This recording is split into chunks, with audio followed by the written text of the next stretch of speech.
Dans cette dernière leçon, nous allons appliquer un matériau qui va nous permettre de modifier l'apparence de notre bague, un matériau doré. Nous allons aussi appliquer un congé ou des congés qui vont nous permettre d'arrondir certains des bords ici un tout petit peu tranchants. Et pour terminer, nous allons modifier ici la dimension de notre bague. Pour appliquer un matériau, j'effectue un clic droit ici et je sélectionne Apparence.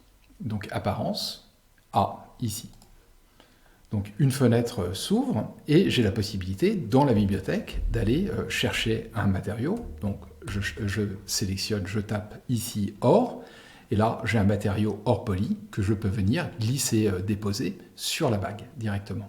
Une fois ce matériau appliqué, je peux fermer la fenêtre ici, clic gauche. Pour créer un congé, je me tourne vers l'icône qui est ici, congé, ou modifier congé ici. Donc là, nous allons nous assurer que chaîne tangente est sélectionnée de façon à ce qu'il sélectionne l'ensemble des faces qui s'inscrivent en tangente l'une de l'autre. Donc si je désactive ici, il ne me sélectionnera que la partie inférieure ici, alors que je souhaite que celle-ci et celle-ci soient sélectionnées en même temps. Donc chaîne tangente est activée ici. Je sélectionne donc cette première face ici, la face intérieure et la face de droite ici. Je peux maintenant préciser une valeur de rayon, ici de congé. Donc là, je saisis 0.3, donc 3 dixièmes.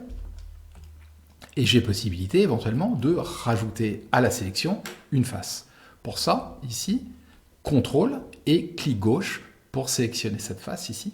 Et elle est rajoutée à la sélection et un congé viendra s'appliquer ici. Pour terminer l'opération, je clique sur OK.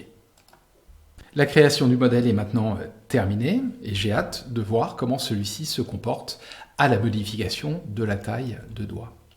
Donc pour ça, je me tourne vers Modifier, ici, et donc nous avons un paramètre qui est le paramètre taille de doigt ou diamètre de la bague, ici. Donc celui-ci fait 16,5 et possibilité de le modifier et de saisir par exemple 17,9. Et donc là, j'accepte. Et donc là, automatiquement, l'ensemble des opérations est recalculé et Fusion me propose donc un modèle avec une taille de doigt qui correspond à la valeur saisie. De la même manière, nous avons vu que le plateau est constitué d'une ellipse de 12 par 14. Pour la modifier, nous pouvons modifier ici sa largeur. J'effectue ici un clic droit et modifier l'esquisse. Donc là, j'ai la valeur de 14 et je peux l'augmenter, disons, à 16 si je le souhaite. Et là, Entrée. Et donc, une fois que je termine l'esquisse, Fusion va recalculer l'ensemble des opérations ici qui sont consécutives à la création de cette esquisse et me proposer donc le modèle correspondant. Donc voici maintenant le modèle avec un plateau de 16 par 12.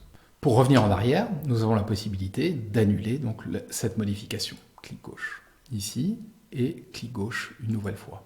Donc 14, je termine l'esquisse.